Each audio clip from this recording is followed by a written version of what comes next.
A gorgeous spiraled phyllo beef pie can be made easier than you think. Filled with warm spices, ground beef, onions, pine nuts, incredible flavors, and a flaky phyllo crust. And as a bonus, it almost looks like a flower. It's just absolutely beautiful. You just can't beat it. Sally, that girl, in the kitchen.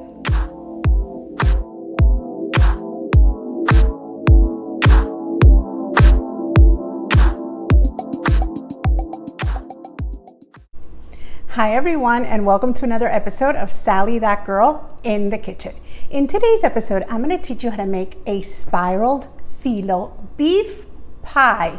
Yes, a delicious spiraled beef pie with flaky phyllo, and it's filled with ground beef. And actually, I was inspired to make this filling based on the flavors of kibe, which I love, a delicious fried kibe. I'm going to be using pine nuts and a lot of those same warm spices to give this delicious spiral its flavor. Can you tell? I'm super excited. I always tell you I'm super excited to get started, but today I'm triply super excited because this beef pie is going to be delicious. I can't wait to teach you how to make it. So let's not wait another second and let's get started.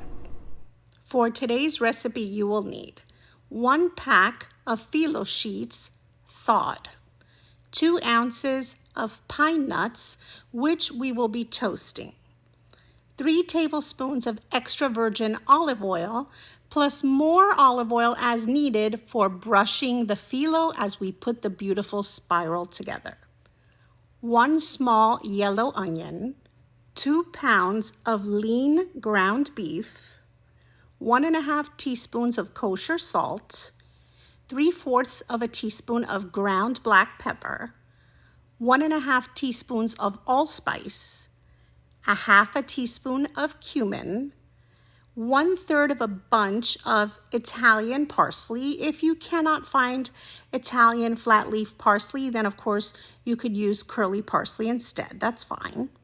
And 1 egg for an egg wash. And you'll also need some sesame seeds for sprinkling on top of our beautiful spiraled beef pie. Of course, if you'll be serving this to anyone with nut allergies, then of course you can eliminate the pine nuts, and the same goes for sesame seed allergies. You can also eliminate those if needed. You will also need a spoon, a slotted spoon, a wooden spoon, or whatever your preferred tool is for cooking ground beef, some measuring spoons, some oven mitts, a medium-sized bowl, 2 small bowls and 2 pastry brushes, a cutting board and a knife, a completely clean, fresh kitchen towel, some plastic wrap and some parchment paper, a fork, and I'm actually using this cool tool that breaks up the ground beef when you first start cooking it. I find it super useful. This one was a gift from my mom, but I feature a very similar one in my Sally, that girl in the kitchen Amazon store. I absolutely love it. You may want to check that out. And of course, we'll be working with phyllo dough, so it's important to follow the package instructions when defrosting your phyllo dough. You usually have an option of putting it in the refrigerator overnight or leaving it on your counter for 3 or 4 hours to come to temperature, taking it out of the box. So whatever it is that your particular brand of phyllo dough recommends on the box, just follow the instructions to make sure your phyllo dough is properly thawed. And finally, you will need a large skillet and a small skillet and an 11-inch cake pan. Of course, you can use any 11-inch or even 10-inch shallow baking pan that you would have, a round one, but I just find that this 11-inch cake pan works perfectly. It makes a beautiful size. It keeps our spiral together as it bakes, and it's just absolutely perfect. So now that we have all of our ingredients and tools together, let's get started. So the first thing you're going to want to do is grab your small skillet, and we're going to be using 2 ounces of pine nuts. So we're going to add that right into a dry pan, and I just like to spread those out a little bit. And then I go ahead and I turn on my stove to medium heat, because what I want to do is I want to toast these pine nuts a little bit, and it's only going to take 3 or 4 minutes, and you're going to see that the color on the pine nuts starts to transform. They get absolutely golden and beautiful, and they actually start to glisten a little bit as those oils start to release just a touch. And what I do is I just take the pan, as you see, and I just lift it while still above the heat, and I just give it a nice shake. I find this really helps flip those pine nuts around so that it gets golden on all sides, and it really just takes a few minutes. And you want to watch it, and you want to keep shaking it every minute or so just to make sure they're nice and toasty. And then when you smell it, it's ready. You just want to turn your heat off, and then they're perfectly golden and toasted and ready to go into that delicious meat mixture that we're going to make. Look at the color. You see how it has transformed? It's absolutely beautiful. So I'm just going to remove them from the hot pan, and I'm just going to place them into a bowl. Yeah, got 2 little stragglers there that fell out. So we're just going to set this aside for when we need it. And then we're going to grab our cutting board and knife and our parsley and small yellow onion, and we're going to separate and just grab 1/3 of that bunch of parsley, and then we're going to chop it up. Set that parsley aside, and then grab that finely minced yellow onion, and in our large skillet we'll add 3 tablespoons of extra virgin olive oil. Set our heat to medium, and then we'll bring over that finely minced onion and just add it right into our skillet.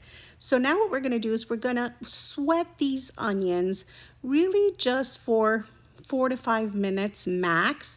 You just want to make sure to move them around. We want to get them covered in that beautiful extra virgin olive oil. But what you want to do is sweat them and get them nice and aromatic, but you don't want to toast them. You just want to get that flavor developing. Then you're going to add your 2 pounds of lean ground beef. And then you see I use this magical tool. I don't know what we did before they invented this, but it's just absolutely convenient. It really breaks up that ground beef, especially when you're looking for small little pieces of meat, which is what you want for the filling of this beef pie. I break up my meat, and then I bring over 1.5 teaspoons of kosher salt, 3/4 of a teaspoon of ground black pepper, 1.5 teaspoons of allspice. This is really going to give it that flavor we're looking for, and 1/2 teaspoon of cumin. These are the flavors in that kibbeh filling that I was talking about in the beginning of the video. Really, the allspice and the cumin and the salt and pepper come together, and they really just make something magical. So we're just going to mix all of that in. And then now all we're doing is combining all of these flavors together with those beautiful onions and olive oil and cooking our meat. What we want to do is cook our meat almost all the way through before we add the rest of our ingredients. And so it's really only going to take a few minutes. You just want to stir it every so often, and before you know it, your meat is pretty much cooked. So it's still got a touch of pink in it, but it's almost ready to go. And it's at this point that you want to bring over that 1/3 of a bunch of parsley that we chopped up earlier, and we want to add it in. We want to keep these flavors really fresh, which is why we add them in at the end. And then we're going to do the same with those beautiful toasted pine nuts. We're just going to sprinkle those in. And then all we need to do is stir this together because our meat is pretty much ready. So all we want to do is incorporate those flavors. And I'm telling you, this filling, the smell is crazy. The warm spices are magical. They're so delicious, and this is going to be a yummy, savory filling for our delicious spiraled phyllo beef pie. So that's it. I've stirred in all those wonderful flavors. Our beef is ready, and so all I'm going to do now is turn off the heat. And then what we're going to do is we're going to remove the meat from this hot pan, but we're going to be using a slotted spoon. So as we grab the meat and add it into our bowl, we're going to shake it right above the pan itself. In other words, we'll grab some meat, we're going to shake it really well and make sure to drain off the excess liquid, and then we're going to grab the meat and add it into that bowl. Because what we want to do is to leave any excess liquid behind. You see how there was a little liquid in the pan? Now our meat is ready and it's not going to make our phyllo dough soggy.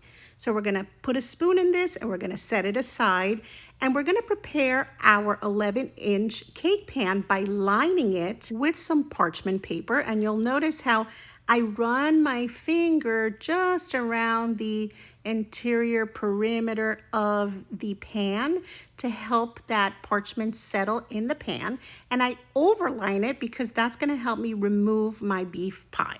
So now I've prepared a small bowl with some extra virgin olive oil, and I've grabbed a pastry brush, and now I'm going to open my roll of phyllo dough.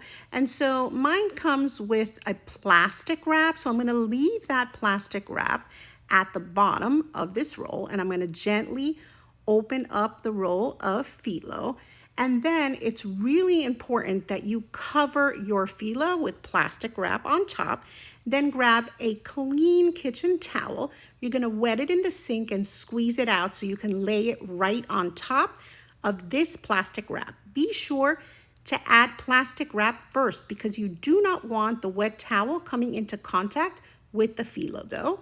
Then you're going to preheat your oven to 375 degrees so it's ready when our spiral is ready to go.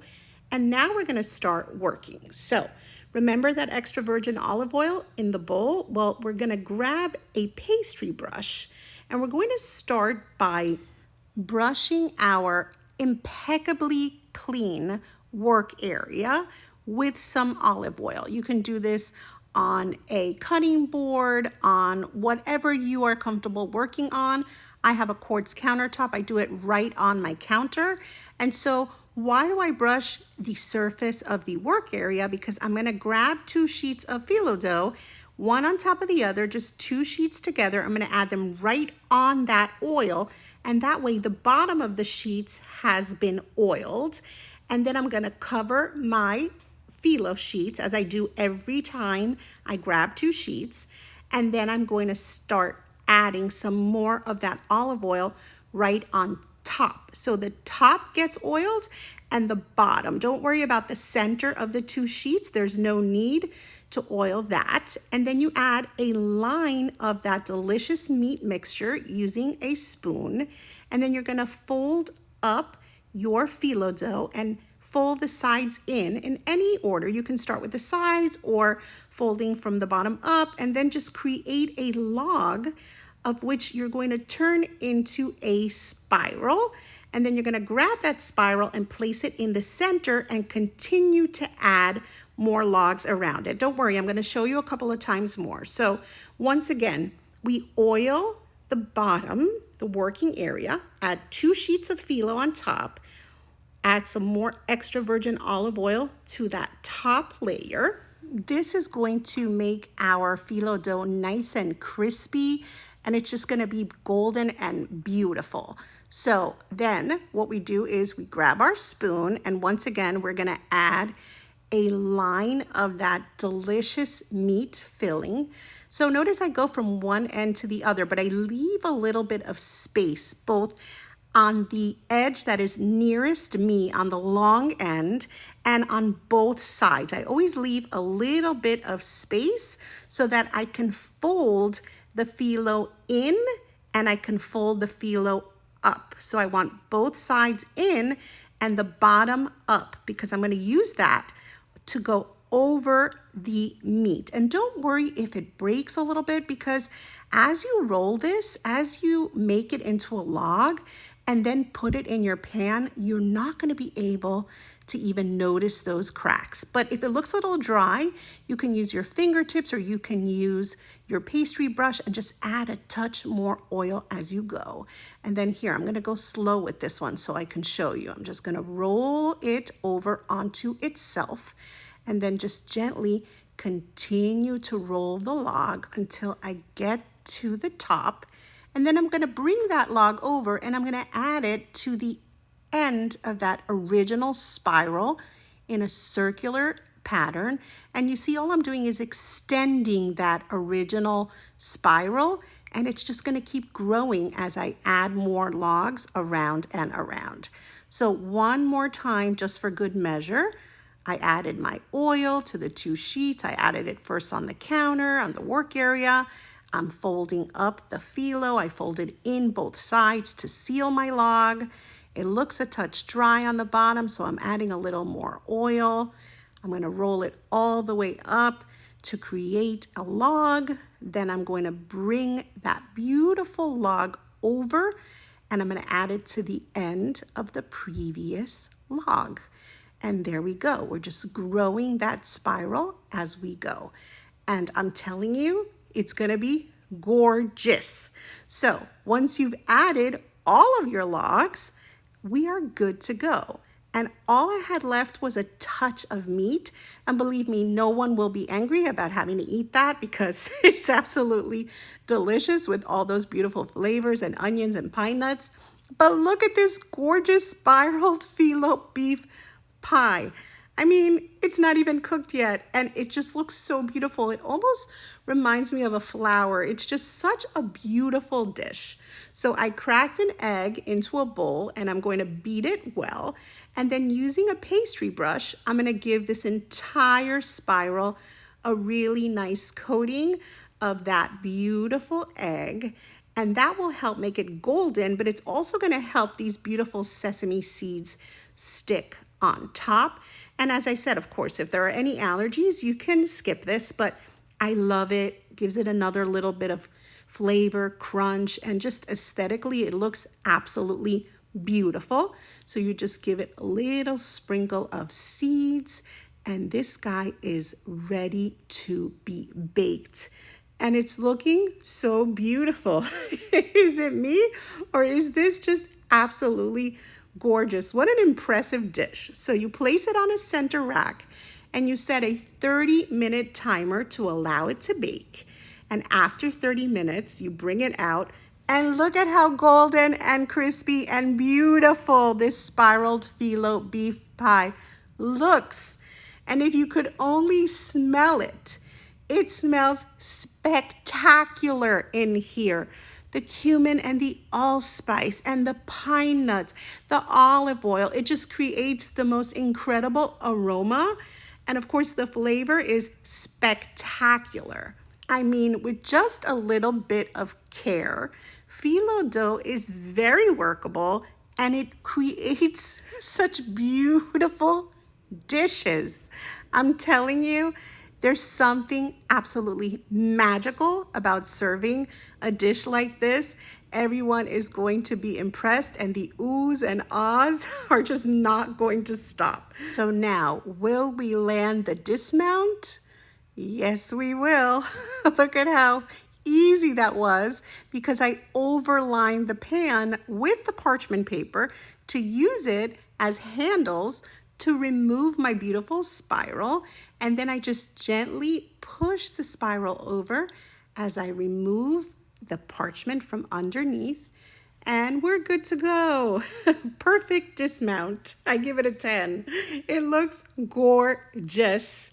It's perfect. It's beautiful. It's just a centerpiece of a dish. You can serve this with a little salad on the side, and it's just an incredible meal. You can serve it as an impressive appetizer. This is always fun for guests. They really, really appreciate the effort that you put into a dish like this because honestly, it's just so beautiful. It looks impressive and it's delicious. I cannot wait to try it. So I pulled out a dish that reminds me of my Sephardic Turkish ancestry. It's just got those beautiful colors, and I'm just gonna cut myself a slice. This is the favorite time of recording these videos for you guys, is when I get to taste it. Oh my goodness, look at that beautiful pie. You see that spiral creates just such a beautiful pattern. It's filled with that savory meat, those pine nuts, and it's just flaky and absolutely beautiful. Look at how gorgeous it is. I'm obsessed. I could stare at it all day, but of course, you're gonna wanna eat it. Look at that beautiful pattern it creates. It's just so absolutely gorgeous, and it just looks perfect. A slice of this, and you'll make someone fall in love. It's absolutely spectacular. So, as I always say, enough with the admiring, because I could sit here and just admire this for hours because it's gorgeous, but it's time to take a taste. Oh my goodness, my mouth is watering. Oh wow, it literally is just breaking apart. See that beautiful flaky phyllo dough? So delicious with that olive oil and that meat with the spices, the onion, the sesame seeds on top. It's just perfect. And it's so delicious. It's a 10. It's just absolutely perfect.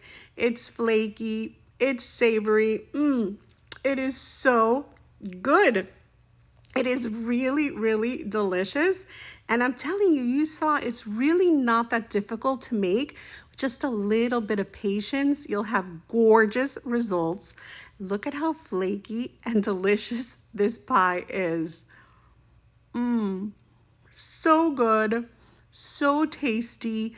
The onions, the pine nuts, the warm spices, and you can even eat it by hand. You could grab it. You see how it stays together? It's almost like magic. Those layers just stick together and are so, so beautiful. So just how crazy good does this phyllo beef pie look? I absolutely adore it. It smells incredible. It tastes incredible. It's flaky, it's meaty, it's got those warm spices running throughout, and it's just so delicious, and it's different. You're gonna cut a slice of this, you're gonna serve it for dinner, and everyone is gonna be in awe. They're gonna be your biggest fan. I'm sure they are already, but this is gonna help seal the deal because it's honestly so, so yummy, and it's not hard to make. Don't be intimidated by working with phyllo. If you know what you're doing, it's really simple. So if you follow my instructions, you've got this, I have no doubt. And of course, I'm happy you are here, and I hope you enjoyed today's recipe video. And as I always do, I ask you that if you did, please give it a little like, write a sweet comment, share the video with your friends. When you take the link to one of my videos or to my channel and you share it on your own Facebook page or just send it in your WhatsApp group to your friends, it really helps my channel grow because it exposes me to people that may not know me. So thank you so much for doing that. I really, really appreciate it.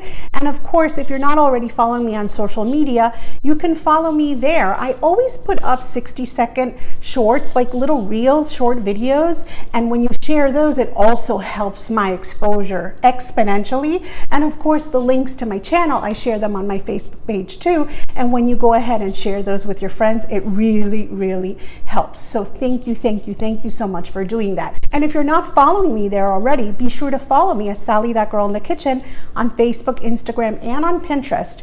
And you can find me as Sally That Girl FL on Twitter, Snapchat, and on TikTok. And of course, here on YouTube, be sure to subscribe to my YouTube channel and to touch that little notification bell so that you get notified every time I put up a new amazing, delicious recipe video. I mean, come on, was today not delicious? This is delicious. Wait till you try it yourself. And of course, I'd like to take a moment to thank all of you that watch me time and time again. So thank you so much for watching, and I'll see you next time. Sally That Girl in the Kitchen.